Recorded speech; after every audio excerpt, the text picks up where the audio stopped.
안녕하십니까. 정민입니다.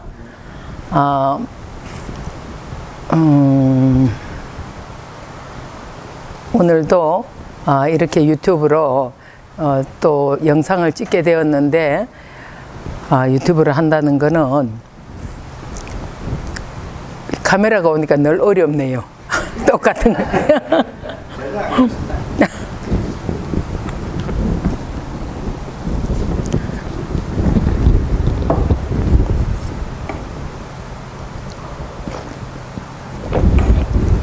제가 선에 대해서 쉽게 짤막하게 쉽게 모든 분들이 접근할 수 있도록 알려드린다고 했는데, 오늘도 간단하고 쉽게 안내를 하겠습니다. 보통 우리가 절에 들어가면 입차문내 막존지혜라고 이렇게 글이 붙어져 있습니다. 일주문쯤 보면 그게 무슨 말이냐 그러면, 여기에 들어오는 분들은 아르마리를 다 놔라 이 말입니다. 아르마리. 내가 옳다 그러다 잘났다 못났다 하는 이 아르마리를 다 놔야지만 새로운 어떤 지혜가 들어가게 됩니다. 지혜라 그러면 막존지혜라고 했을 때 지혜는 아름아리의 풀해자해. 그러고 우리가 이야기하는 거는 지혜로운 거하고 또 다르죠. 말은 똑같은데 다른데 이 참선은 아주 특이합니다. 아주 특이하다는 게 뭐냐 그러면, 세상살이에서는 학문을 할 때는 연구해야 됩니다. 연구하고 따지고 생각하고 이렇게 해가지고 알아 들어가야 되고 이러는데, 참선은 완전히 반대입니다. 그렇게 알아가지고 하나하나를 연구하고 분석하고, 이거는 참선에서는 절대로 그런 방법은 안 씁니다.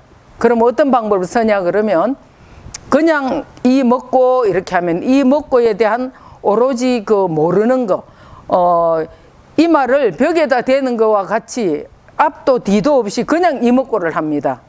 이 몸뚱이 끌고 다니는 놈이 누구지 이래가지고 거기에 대한 의심만 할 뿐이고, 오로지 모르는 데 대한 아주 단순합니다. 그것만 할 뿐이지, 이 하도라는 게 이걸까 저걸까, 이렇게 하면 도를 깨칠까 저렇게 하면은 도를 깨치지 못할까, 이런 방법이 아닙니다. 우리 절에 들어갈 때 여기에 들어오는 분들은 모든 아르마리를 쉬시오 하는 거하고 똑같이 참선을 하려 그러면 아르마리, 이목고에 대한 걸 분석하고 따지고 이렇게 하면은 그는 참선하고는 38,000리 떨어져 버립니다. 그러니까 참선을 할 때는 오로지 이게 누구인가 모르는 여기에만 집중을 하고 봐야지, 여기에서 생각을 가만히 앉아있지만, 이 참선이라는 게 참 기가 막히는 건, 길이 있으면 길을 따라 지도를 따라 도를 따라 가면 되는데, 참선은 그게 없습니다. 노정이라 그래갖고 우리 옛 어른들이 써놓은 노정기라는 책이 있습니다. 그게 뭐냐 그러면, 길을 바로 알려주는 어른들이 쓴 참선, 길을 잘못 들어가면 안 된다 하는 그거지. 여기에서 우리가 하두를 챙긴다는 거는 아주 재밌는 게, 하두는 이유 불문하고 아주 단순하게 의심만 하면 됩니다. 의심. 그렇게 하면은 하두를 할 때는 오로지 이목고를 하는데, 이제 조금 쉽게 접근을 한다 하면, 지금부터는 하두에 대한 실참에 대한 걸 스님이 알려드리겠습니다. 실참이라 그러면 실제로 우리가 생각하는 거 말고 실제로 참선을 해보는 거. 실참을 하게 되면 어떻게 해야 되냐 그러면, 이게 우리 보살님은 지금 다리가 아프셔갖고 다리를 쭉 펴셨는데, 펴도 괜찮습니다. 펴도 괜찮으시고 힘대로 하시면 됩니다. 힘대로. 내가 생각을 안 해서 생각하는 거기 때문에 어떤 형식을 주는 건 아니죠. 우리가 보통 여기에 모여가 공부하는 걸 좌선, 참선한다 이렇게 하는데, 좌선은 앉아가 하는 거고, 지난번 때 아마 얘기했던 것 같아요. 행주자와 어묵동정 그렇게 하는데, 이 참선을 할 때 좌선을 할 때지만 내가 몸이 불편하면 그냥 자유롭게 하셔도 됩니다. 자유롭게 하셔도 되고, 공부를 하다가 보면은 누워서 해도 되고 앉아서 해도 되고, 아무도 간섭을 안 하겠죠. 그렇게 누워서 한다는 거는 누워갖고 잠자기 전에도 하면 되고, 몸이 몹시 많이 피곤하다든가 이러면은 누워서도 하두를 하면 됩니다. 그때도. 아, 지금은 이렇게 누웠는데 너무 죄송스럽지 않나. 누워서 우리가 어떻게 참선을 화두를 챙기나. 누워서 어떻게 관세음보살을 부르나. 화장실에 갔을 때 어떻게 내가 부처님의 명호를 부르나. 이런 걸 많이 이야기하는데 괜찮습니다. 모든 게 다 괜찮습니다. 괜찮고 특히나 화두는 재밌는 이야기를 하자면 누워가지고 화두를 하다가 잠이 듭니다. 잠이 들면은 꿈속에서도 화두를 하고 있습니다. 화두를 하고 있는데 자기가 자는 모습을 자기가 볼 수 있죠. 평소에 늘 이게 이거지 뭐 이렇게 된다고. 평소에도 이목구를 열심히 하다 보면 자거나 깨거나 그냥 계속이 됩니다. 계속이 되는데 몽중일해라 그러죠. 꿈속에서도 화두가 막 됩니다. 아우, 얼마나 피곤하면 저렇게 코를 골고 자지. 이렇게 하면서 화두는 하는 거라, 그 안에서도. 그런데 그 다음에는 더 깊이 들어갔을 때 숙면일해라 그러죠.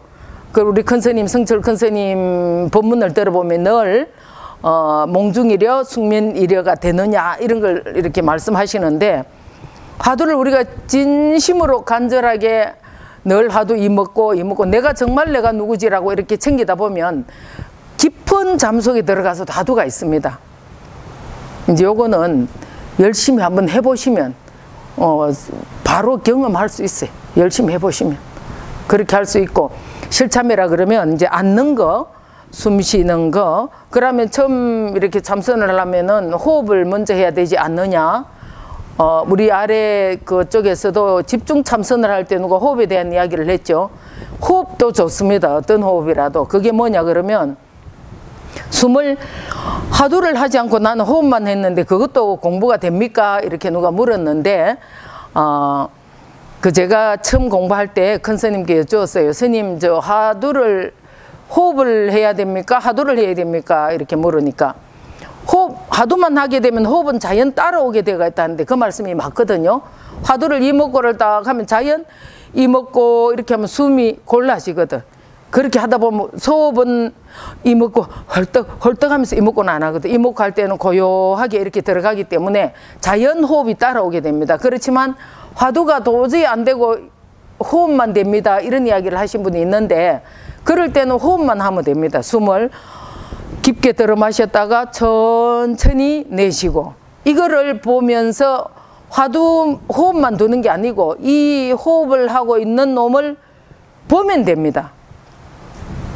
이해가 됩니까? 무슨 말인가?